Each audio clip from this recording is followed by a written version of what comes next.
You are listening to the Push Media Podcast Network.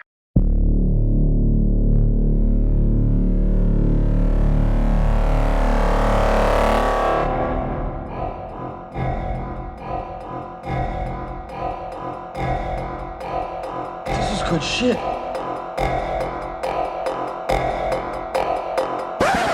First, they came for the people who are literally 5'3". But I did not speak out because I was not literally 5'3". Then they came for the bald and unfunny. But I did not speak out because I was not bald and unfunny. Then they came for the greedy wop guinea sauce monkey meatball COVID denying moron. But I didn't speak out because I was not a guinea wop sauce monkey meatball COVID denying moron. And then they came for the Jews and so on and etc. or whatever. And sure, you could argue it wasn't the brightest idea on my part to start an episode where I primarily plan on talking about Joe Rogan and his controversial opinions with what is pretty much just very clearly a Holocaust joke on my part, or at least a reference. Bold move, right? What am I, Ted Danson's ex-girlfriend? Gonna get me in hot water. Let's do a brief pit stop on Ted Danson and Whoopi Goldberg before we get in to institutional racism in America, because I truly think the couple's brief time together is an excellent microcosm that could be used to dissect a very complex issue. So, let me tell you about the time Ted Danson did blackface, okay? Ted Danson, the guy that, Cheers, I guess, who cares, stupid show, the Good Place or Good Wife, or I don't know. Ted Danson is a guy with silver hair and glasses who's on a show that your mom probably watches, is the best way to describe it.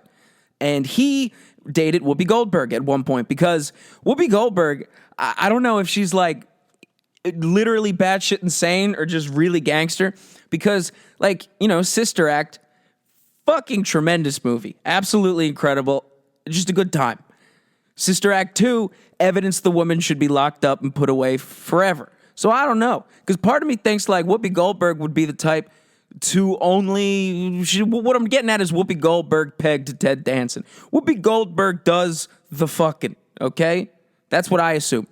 But the long story short, Ted Danson, when he was dating Whoopi Goldberg, it was not the craziest thing. They weren't going to, win an Academy Award for being a couple in the South who was receiving death threats daily for being an interracial couple. But being an interracial couple in Hollywood in the late 80s and early 90s was still, I guess, a little tiny bit taboo. But do you know what was a lot more taboo than that? Wearing fucking blackface, which is exactly what Ted Danson did. Ted Danson wore blackface to the motherfucking Oscars. And you probably haven't heard this, and you probably don't even believe me. I dare you. I try you. In fact, I motherfucking tempt you, bitch, to Google it, search engine it. Actually, ditch Google from your vernacular. Don't use it at all. I myself, hi, my name is Colin, and I've been 18 months clean of Google. So, but if you don't believe me, I invite you guys to stop saying Google and also use a search engine and look up the time Ted Danson Ted Danson did blackface. Now, he did it not to be a provocateur, not because he was cast as Al Jolson in a biopic, not to just piss off Whoopi, and not because Whoopi was into that sexually and it was a fetish, which, of all the things I just said, is probably the most likely. Now, Ted Danson wore blackface in an effort, almost like a Shia LaBeouf performance art piece, to mock how much the media and the paparazzi was obsessed with the racial dynamic that was his relationship with Whoopi Goldberg, the blackest woman in Hollywood with the most Jewish-sounding name. Make sense of that, why don't you? Now, anyway, Whoopi said some shit about the Holocaust. Who cares? Not going to talk about it. I believe the Holocaust happened because we live in a time where you have to reiterate you believe in history and events that occurred. So, Holocaust happened. I have my doubts about JFK. Anyway, Ted Danson wore blackface in arguably a misguided attempt to spotlight our culture's obsession with racial taboos. And racial taboos are not even a thing. There is no fucking such thing as race, not to be a liberal cuck, but there isn't. There isn't at all. But when I say racial taboos, they are the taboos that our society have deemed worthy of mumming their word. You know what I'm saying? Those things that we know we are not allowed to do, we are not allowed to say for whatever reason, primarily because someone told us. I doubt many of us have actually had genuine interactions with those who would be worst case scenario hearing you say one of these awful things or seeing you show up to the Academy Awards in blackface. I doubt many people have had genuine interactions with people on the opposite end of the race that they may or may not have severely offended and had it explained to them just, in fact, how that hurt their feelings.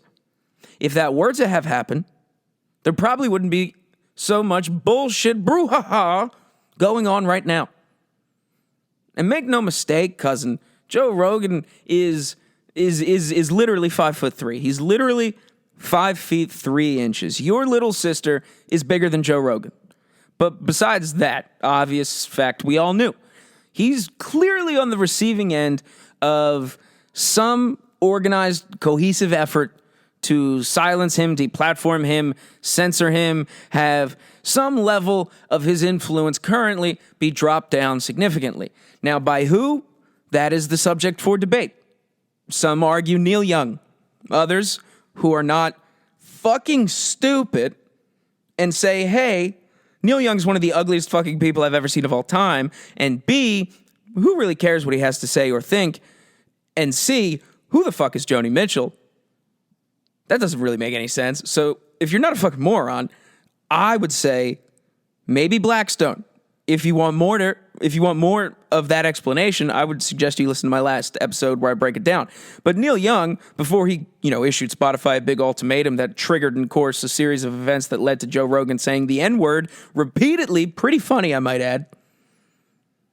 Neil Young sold his music catalog to a company that had recently been bought out by Blackstone, who had recently been making an effort to buy out Ancestry.com and a bunch of other things pertaining to your individual health records. So, now, Joe Rogan clearly has expressed some skepticism in regards to how COVID has been handled by the government, the efficacy of the vaccines, yada, yada, yada. I don't give a shit.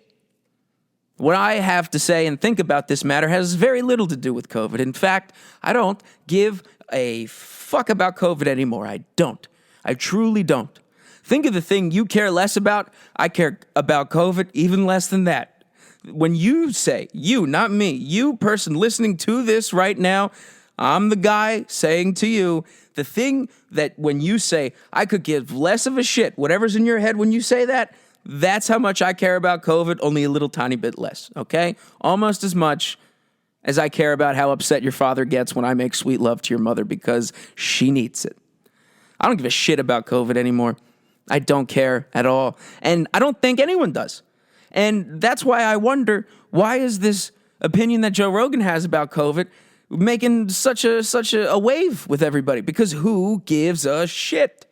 The matter of if you're going to get vaccinated or not is fucking over.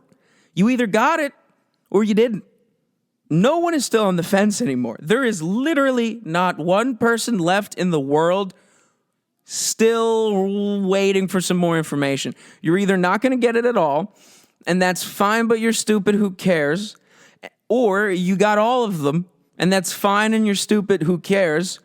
Or you got some of them, and surprise, that's fine, and you're stupid, who cares?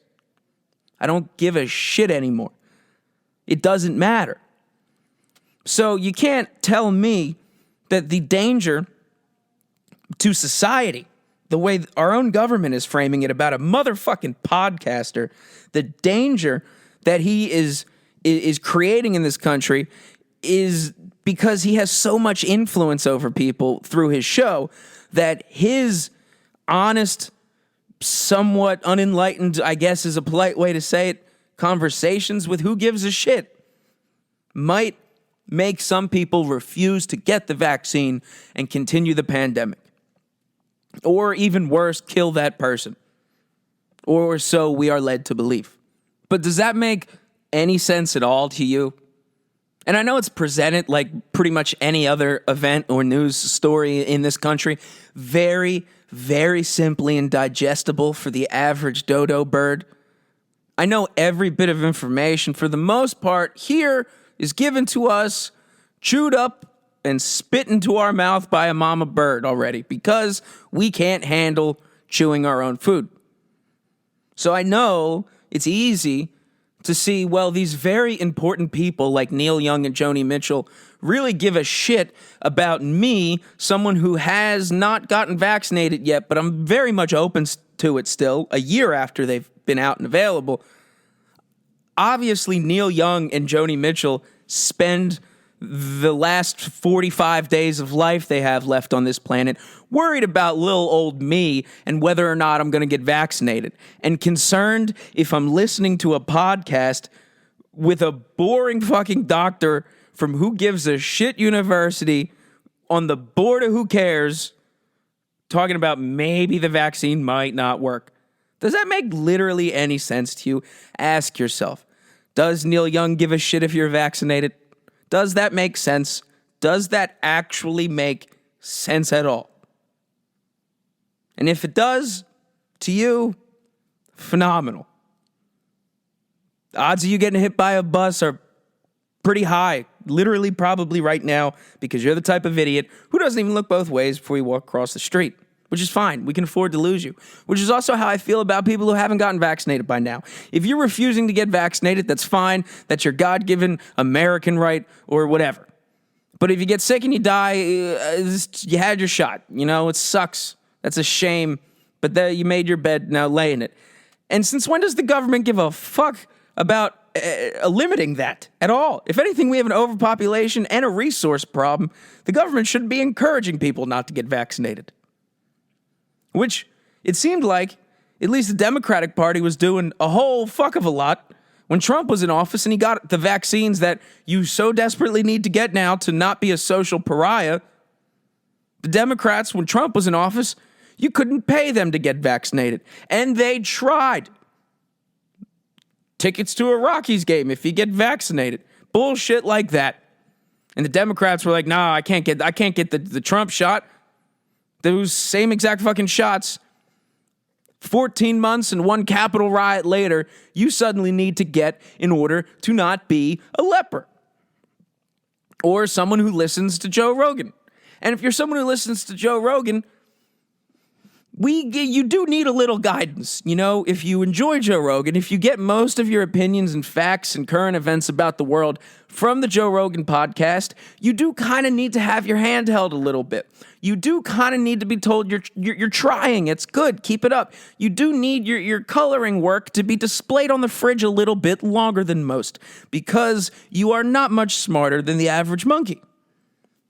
Because you still believe that Joe Rogan has remained objective and unbiased and at no point has inserted his own personal needs, wants, or desires. You stupid fuck. Joe Rogan had it made, okay? He was the quietest and most popular show in American history of all time.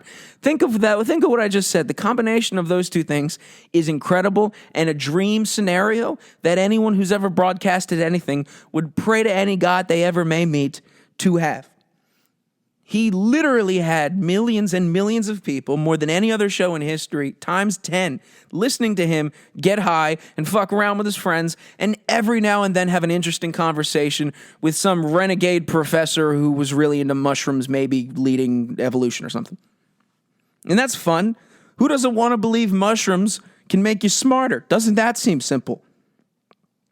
It's probably not going to happen, though.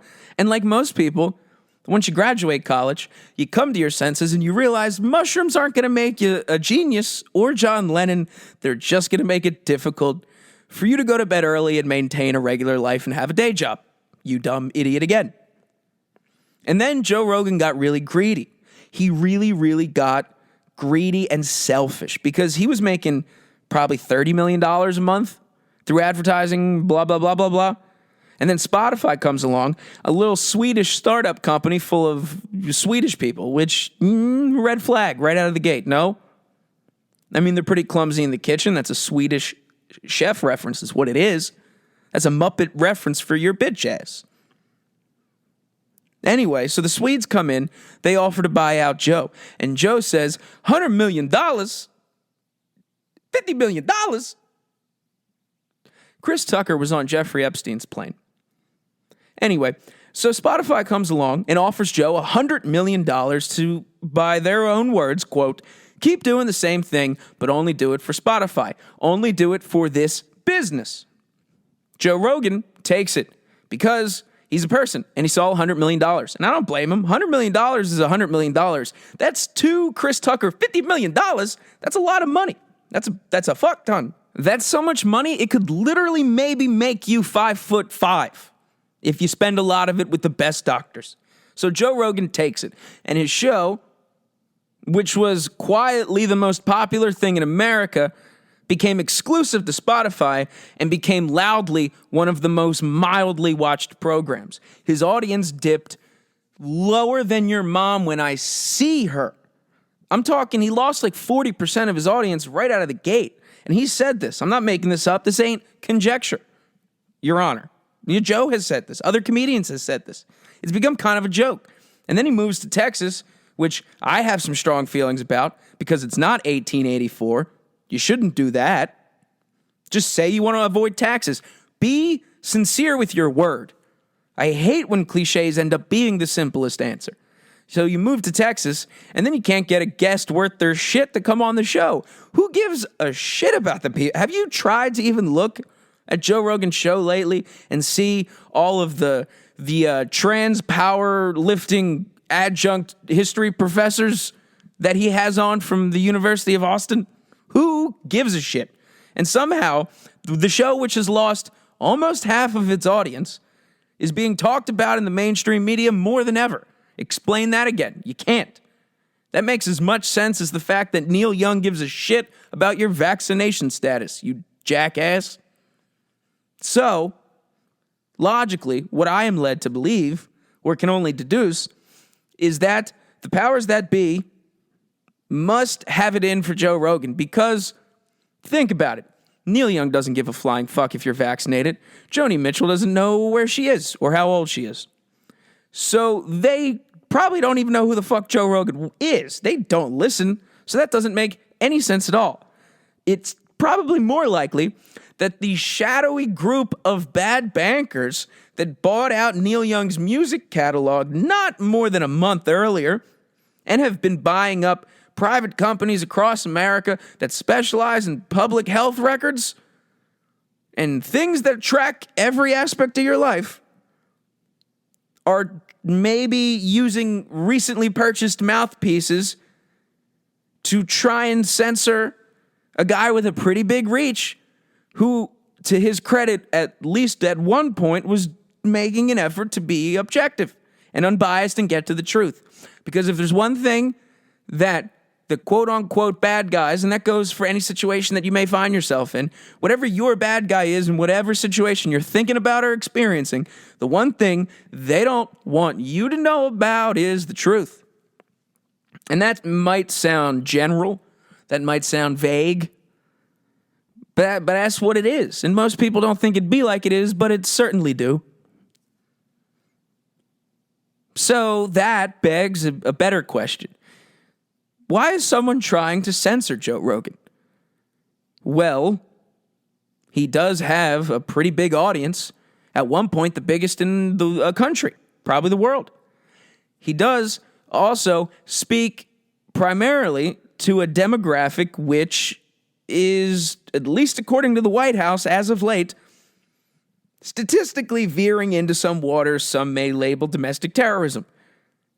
I'm talking about the 25 to 35, straight white male, isolated probably some type of simp, probably hasn't busted a nut with anyone else present in ever at all.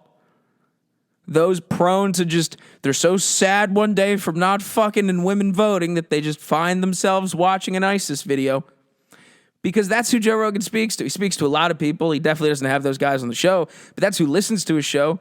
The most annoying, not yet 30, but over the age of 15 white guy in your life never shuts the fuck up about Joe Rogan. Joe Rogan this, Joe Rogan that, blah, blah, blah, blah, blah, blah, blah, blah, blah, blah, blah, blah, blah, jiu-jitsu, or whatever, short. Who gives a shit? Short, literally 5'3", again, to stress. That's who listens to the show, and those are also people, whether they're stupid or not, opinions are not yet decided, are not yet settled. They are people who can be swayed. And let's just think about this. If you are a mouthpiece that can influence a large group of people, particularly a group of people prone to having their minds manipulated because they're bozos, maybe an election's coming up. Maybe we are trying to push certain policies, certain public health policies, certain privacy policies, which may or may not be favorable with everybody. So in order to do that, we need to limit voices that may or may not be louder than others in the quest to truly reveal what our plans are. So what I'm getting at, Joe Rogan's not an investigative journalist, and it's a very sad time for our country where he actually is acting as our best investigative journalist. But let's just say there's some less than great ideas that some companies and elements of our government have in motion right now to strip away even more privacy of the citizens or have access to their literal molecular makeup through vaccines. Potentially. Just bear with me for the sake of argument. So, if there are some rollouts and initiatives going on to take even more control over those things, one of the concerns or the threats to those rollouts would be people like Joe Rogan or anyone else who has a level of influence that can speak to a large group of people.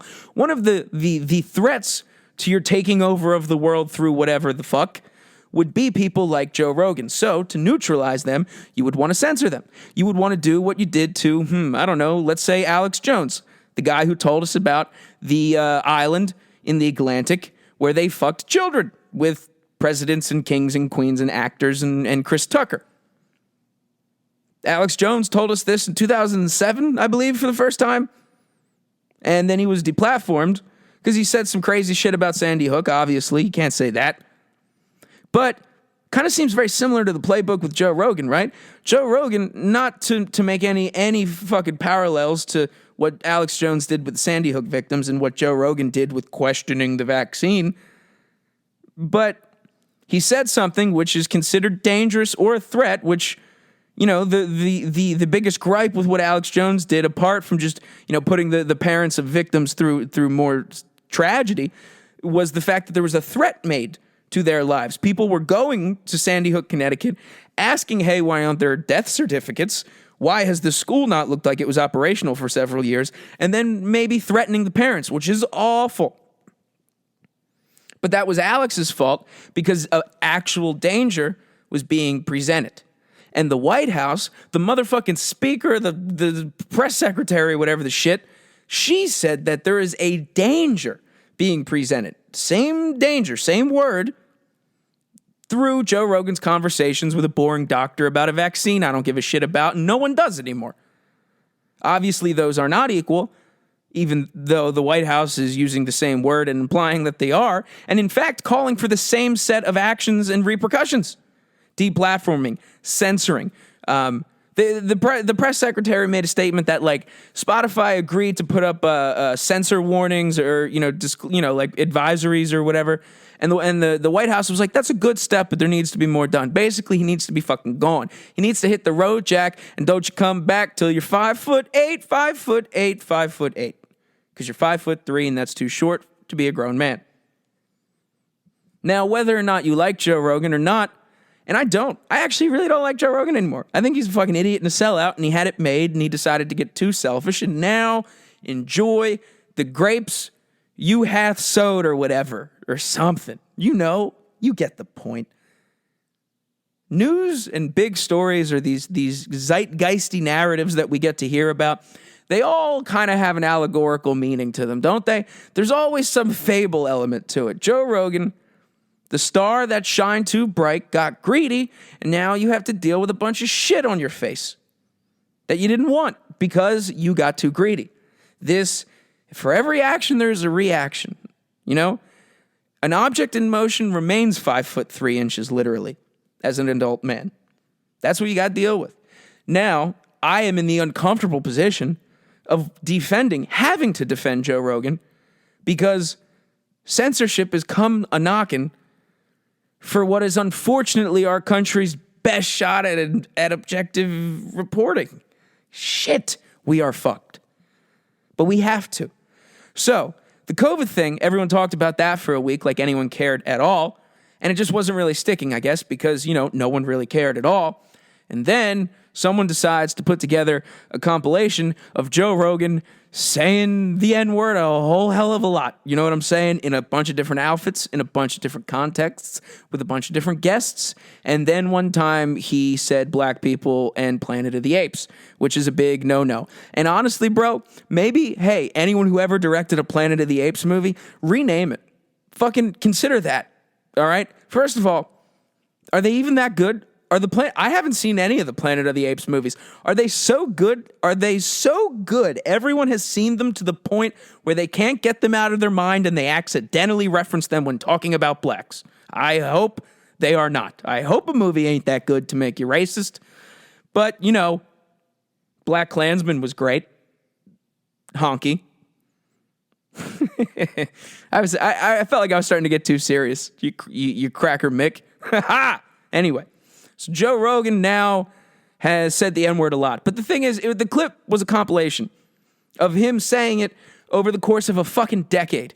And in most of the contexts, and I listened to the Joe Rogan show a while ago to old episodes, I heard or could remember most of the times he said it. And to be fair to him, he said it contextually when quoting another person saying it, like, yada, yada, yada, this person in the news, politician, was caught saying blah. It was not him saying the word. And talking about this is always such a fucking thing because I am maybe the most important issue to me is about censorship, the ability to speak freely, think freely, and say words, and more importantly, hear words and hear ideas. Because how else do you know what you agree with, what you believe in, if you don't hear some shit you simply don't? Okay? So the way to know who's a dick, who among us is a racist piece of shit, is to let everyone say whatever they want, and then when you hear some racist piece of shit talk, you identify who said it, like a game of, musical chairs, which was actually invented by the KKK. That's a true fact I made up. And then hey, that's the racist guy, kick him out or treat him like shit or whatever. I don't know. Society determines what happens to him. Capitalism, laissez-faire. Who cares? Anyway, you need freedom of speech to know what's going on.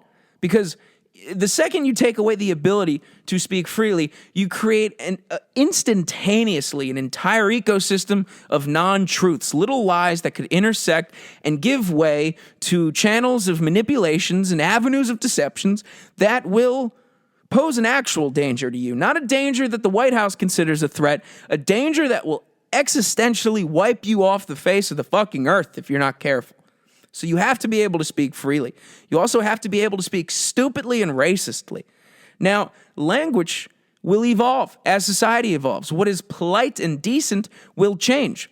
The founding fathers, who wrote the Declaration of Independence, all that jazz, and gave us the country and whatnot, they were throwing that word around a whole lot. There were some that probably adopted the children of slaves, raised them like their own, and still threw it around. You know what I'm saying? Words evolve.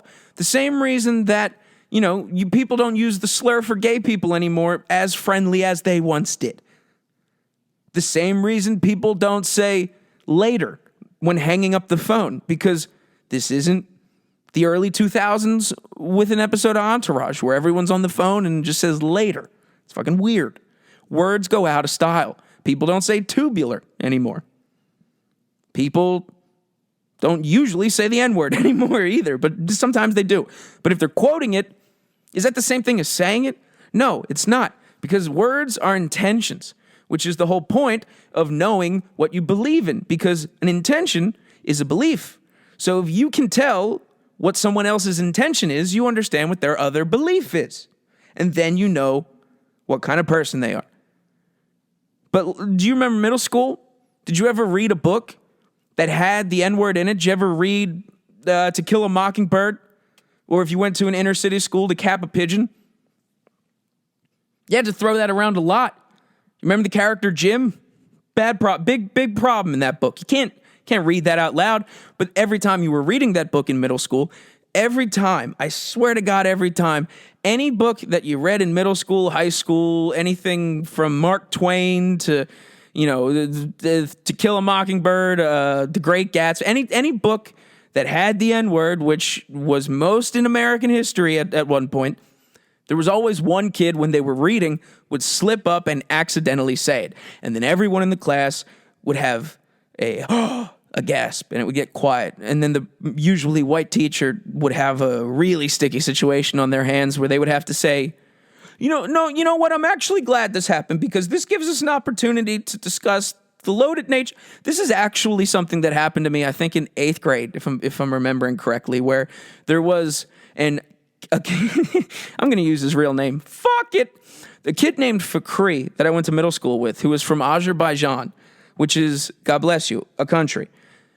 He was reading, and he was a little cocky prick. He was part of the European conglomerate at my Northeast Philadelphia high school that cheated on every test, but everyone thought they were a group of geniuses until they finally got into the University of Pennsylvania and developed a crippling Adderall addiction that they sent entirely up their nose. Anyway, so for Cree, we were reading, I believe, Of Mice and Men, George and Lenny. You want to tend the land and feed the wabbits, George. So we were reading Of Mice and Men, and Fakri from Azerbaijan accidentally said the N-word in the book. He was reading the book. He didn't mean to, and he had previously would censor himself when he was reading it, right? But it was just so many uses of the word. You know what it was like, a farmer in the early 1900s in California. Anyway, he accidentally said it once, and then everyone gasped, and the room got silent, and everyone looked at each other, and the 3 black kids in that English class were like, who are we going to get to kill and you all watch? No, that's not what happened. There were 5 black kids. And anyway, so my teacher immediately, I looked at him because I was, a little more cerebral than the average 8th grader, I think, and I'm like, oh, I'm looking at this guy. What are you going to do, 29-year-old named Grant? I'm interested to see how you handle this charged racial situation. There might be another riot here of 14-year-olds. A race riot on your hands, Grant Gellert. That's his real name, too. I don't give a fuck. He's probably going to find this on Facebook or something. Sorry, my bad. Anyway, I really had a good time, but you handled it all right, is what I'm getting at, Grant. Point is, he immediately was like, you know what? No, this is good. This is a good opportunity for us to discuss how much power the word has or whatever. And he clumsily stumbled his way until all of us just stopped listening and checked out again. And then the story is over or whatever. I forget how it ends. The point is, it was an interesting idea to suggest that a word isn't an absolute. It's not this thing that gets put into the nope, can't use it anymore category. A word is an expression of intention or belief. It could be a funny belief. It could be an ironic belief. It could be a silly intention. Not all intentions are bad. When you say you're happy, your intention is happy, you say happy. But you could also be ironic. Let's say something awful's just happened and you say great. What's your intention? Did you mean great? No, you know that. So why do we have a hang up on this one word? Well, it kind of goes back to a horrific time in this country not too long ago where you could own a person, which I understand is bad. And I understand is going to have lasting repercussions for a few fucking generations. But to have this word in our society that we can't say because it harkens back to a time we're ashamed of, I guess at a cursory glance makes a little bit of sense, but also doesn't it kind of feel like you're building a monument to it? Obviously not a literal monument, but you're erecting this vocabulary word which everyone has to know about, but nobody can utter, kind of like Voldemort, where it remains in your head anytime you hear it, or God forbid hear someone important say it, like Joe Rogan, will immediately in your mind trigger hatred of another race? Is that what everyone's afraid of? Are people concerned that you're going to hear the N-word and then want to buy a person? I listen to rap. I listen to a lot of rap. I hear the word a lot. At no point have I ever said, yeah, that shit's hard. Makes me want to buy a slave. Because that would be fucking nuts. And I'm going to assume you understood that I was being ironic there, which is a proof that you can hear things and determine whether or not they are literal. But it seems like literal is the only way anything could take anything anymore at all. Except your mom, she could literally take it any way she wants it. How do you want it? How do you feel? Like saying the N-word, apparently, says Joe Rogan. I'm not defending him because he's a fucking doofus and he's a moron. I think it's a tricky thing. You should obviously be able to say the N-word because we need to know who's racist. We don't know who's in a KKK, organization unless we can hear the guy named Charles say, we're going to beep that. So it's important. But I get if people are going to say, you're not allowed to say it, please don't say it, it hurts my feelings. However, it usually seems like white people. And it's kind of insulting to me to think I am incapable of hearing offensive material and incapable of then myself not falling into offensive thought. It's disrespectful to me. I don't know about you, for people to think you can't hear this word because it might make you racist. I know who I am. For the most part, I do. I'm not 100% sure my origin or the level of my psychic ability, but I know who the fuck I am for the most part, by and large. I'm a silly goose, I'm a lover, I'm a sinner, I'm a midnight winner, and I'm also autistically into the news for some reason. I don't know if you're allowed to say autistically anymore, but I did. Point is, you have to be able to say some words, but you more importantly have to be able to hear them correctly. You have to be able to determine what this person means by the intention behind the word. And sure, words can fall out of fashion, like tubular or faggot. I'm going to let that hang there. I'm not going to beep that one. But then you stop saying those words in polite society, like the one I just said and won't say again to prove my point. Joe Rogan probably could have said all those things a lot better, but it has nothing to fucking do with COVID vaccines at all. And it seems mighty fucking strange to me that a week after the Neil Young, Joni Mitchell, Joe Rogan controversy, someone puts together a compilation of all the times Joe Rogan said the N-word. It almost seems like, the vaccine thing didn't work. What's worse? And I ask you, is there anything socially worse, particularly as an entertainer, than a racial controversy, than you getting caught saying the N-word? If you disagree, I ask you what happened to Kramer? No, there is not. So, that seems like a pretty coordinated effort to censor him. By who? I don't know. My first gut reaction would be some people involved in Blackstone because I'm fucking nuts. I'm crazy. But I'm also vaccinated and I don't say the N-word publicly, so I still get to make an opinion. And unfortunately, I have found myself in the uncomfortable position of defending the right of a moron to speak. Defending the right of a literal 5'3" moron to speak freely. Because he has to. He's sadly our best shot. And when you can tell that there is an effort to censor anyone kind of trying to be objective or kind of get to the truth, you have therefore identified who your bad guy is, and you gotta let the idiot speak. I mean, it's America, but also use this as an opportunity to really understand how important it is to choose your words wisely. Really recognize just how privileged you are to be in a place where you can just say words and you don't have to worry about the government snatching you live on camera while you're reporting from the Beijing Olympics or whatever the fuck. That's what China does. You're allowed to say whatever you want here.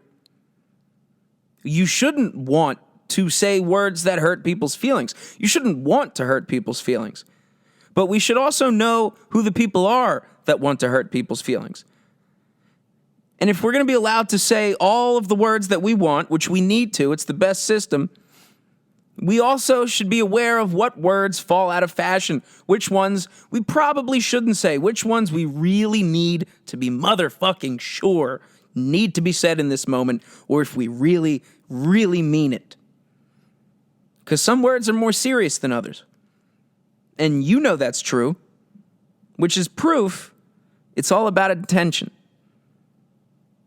A lot of Joe Rogan's friends, a lot of his comics are standing up to defend their friend, defend the guy who denies vaccines and says the N-word a lot. It's kind of weird, huh? It's kind of a strange look. Maybe if they took a step back, looked in the mirror, and realized they sucked his short dick so much that they're a white guy on Twitter defending the right, dare I say, the need to say the N-word, which they have. Granted, as an American, do whatever the fuck you want, say it. But also, be aware of what you're saying and ask yourself, what's your intention? And keep an eye on China and Russia. This is not good. Well, anyway, pull that shit up, Jamie.